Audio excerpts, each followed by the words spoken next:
У вас состояние нормально, да, все сейчас? Боюсь, не поедете. Ну, сейчас мне бы еще это самое.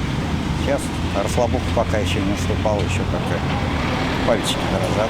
Евгений за рулем уже 30 лет, и это 4-я авария в его жизни. Повезло, что никто не пострадал. Говорит, ехал по улице Качалова по главной дороге и имел приоритет в движении.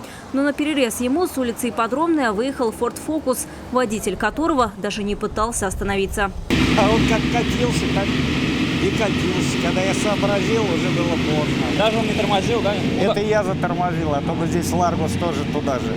Я еще автоматом просто на тормоза дал, а то бы еще здесь устроили колбасу. Пешеходов не было? А? Пешеходов не было.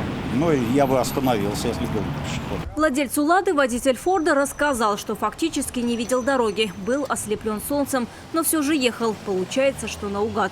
Но, как говорят местные жители, аварии здесь происходят регулярно, а вот причины виновные называют всегда разные. Это очень опасный участок и для пешеходов, как для пешеходов, так и для автомобилистов. Его избежание несчастных случаев здесь напрашивается, скажем, установка светофора, на мой взгляд. А как часто здесь аварии происходят? Достаточно часто. Это один, наверное, из самых опасных перекрестков в городе Казани. Я здесь работаю недалеко.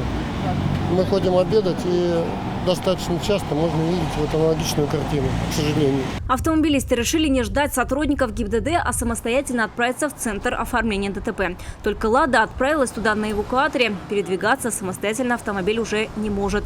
Вероника Гайнудинова, Айрат Назипов, Рамзиль Гарипов, Вызов 112.